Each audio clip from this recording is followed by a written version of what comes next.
Dr. Tomsky! Great welcome, I appreciate that.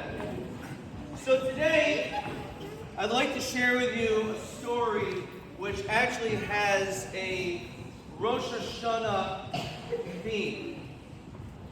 And this story goes to the other side of the world almost, to a city which is called Uman. Uman is a small city, relatively speaking, in the country of Ukraine. And every year, tens of thousands of Jews go to this city and celebrate Rosh Hashana. And there, on Rosh Hashana, they gather together and they pray together as one. Most people don't live there. They just go right before the holiday, and then they go back to their home afterwards. But there was one guy who got there about a week or so early. He couldn't get a plane ticket, so he went to this city, and he immediately went to the Beit HaKnesset. He went to the synagogue. He went to the shul.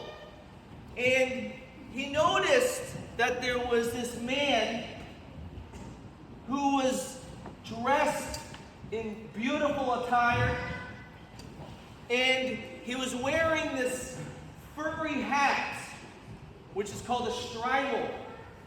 And he also had very long side curls, which are payas. And he realized that this man, this saintly guy, was what we call a Chasid, someone who was extremely devout in his religion. But there was something unusual about him when he was looking at him in the front when he was praying. He noticed that he had an enormous suitcase, as though he was about to leave right before everyone else was coming. Very hard to understand. Why would he do that? So the man continued to walk, and when he walked behind him, he noticed something even more unusual. The saintly man who had beautiful red hair, he had an enormous ponytail in the back of his head. And he thought this was a little bit unusual. I've never seen a person dressed like that, with the shtreimel and the payas, with a big red ponytail. So he was intrigued. He was interested in knowing what on earth is going on here. So he went up to him, said, "Hello, what is your name?" So, "My name is Yassalon." "Oh, nice to meet you. I don't understand something. Why do you have this huge suitcase? Everyone else is coming in a couple of days.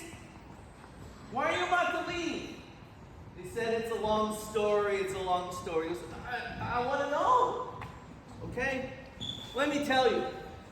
When I was young, about 10 years ago, about 20 years old, that's called young, by the way. So I was always riding a dirt bike. Don't recommend it, but that's what he was doing. And he usually would drive his dirt bike with all his friends in a very safe place. But one day, for whatever reason, he was by himself, so I'm by myself, and I was riding on my dirt bike, and I was in a very remote place. The weather wasn't so great, so no one else was around, and I fell off my dirt bike. And I fell to the ground. I didn't have a cell phone, and my bike wasn't working, and my leg hurt, and I was stuck in the middle of nowhere. And I was really worried. I didn't know what to do. There was no one around. So I started to scream, "Help! Help!" And not more than a minute went by, and there was a 13-year-old young girl who came to my rescue. She pulled out her phone, and an ambulance came. But it wasn't a regular ambulance that I've ever heard of. It had some Hebrew writings on it. And the Hebrew word was Hatzalah. Hatzalah, as some of you may know, is a Jewish run ambulance. So when I was sitting there in the dust with my hurt leg, all these Jewish people came out and they started helping me and taking care of me. And at that moment, I decided to do two things. I decided to become more observant, to be kinder to people, to help people in general. But I also turned to this girl and I said, "You saved me.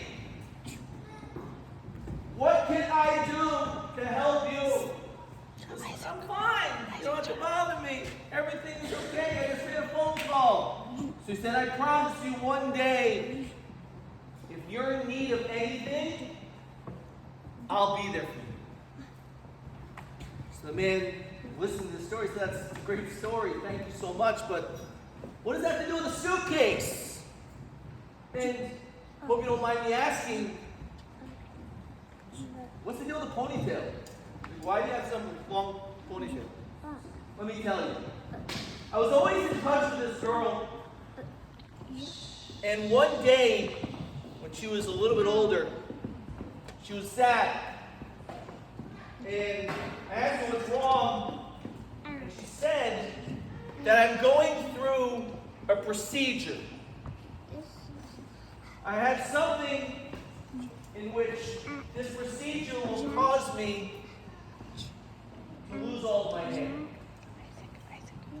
And the unbelievable thing was that my hair was like a perfect match for hers. So I said to myself, even though most people who look like me, with a long payas and the furry hat, don't walk around with a ponytail.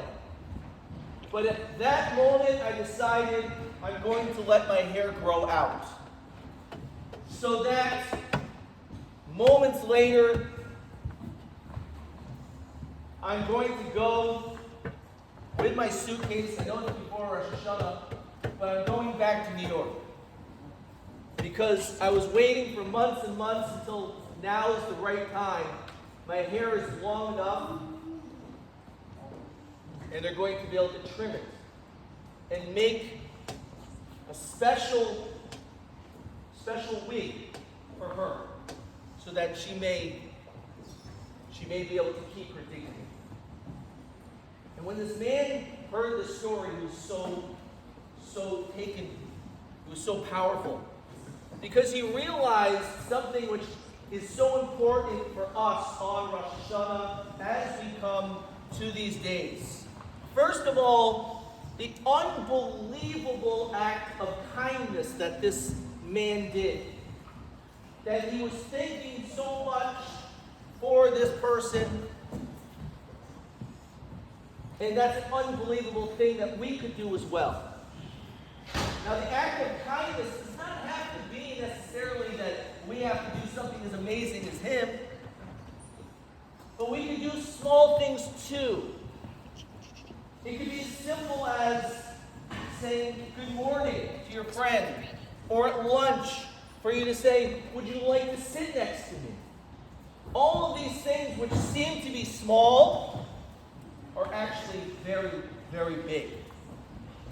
But the second message, which I think is just as powerful, is if you would look at this guy, you would say, what's going on over here? The way he looks.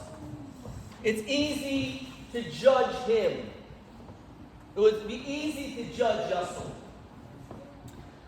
Rosh Hashana is called Yom Hadin, the day of judgment. Hashem will look and say, what did you do right, and what areas could you improve? And for me, I'm not perfect. I am aware of a lot of places to improve. But I'll tell you one thing. One sentence of great comfort to me personally. The Torah tells us that if we judge other people favorably, Hashem will also judge us favorably. If we look at a person and don't just automatically assume the worst, but rather get to know that person, speak to them, understand the truth, then Hashem will say, you know what? I'm going to do the same thing for you. So my message to each and every one of you as we get so close to Rosh Hashana, two things. Focus, just like Yasala did, on doing one act of kindness that maybe we wouldn't have done otherwise. Think about how we can be nicer to our friends, to our family, to our neighbors. Second, always look a little bit more into that person. Judge everyone favorably. And by doing so, Hashem will also judge us favorably, and we will have a Shana Tova Metuka. Indeed, a very happy and healthy, beautiful new year. Shabbat Shalom! Shabbat Shalom!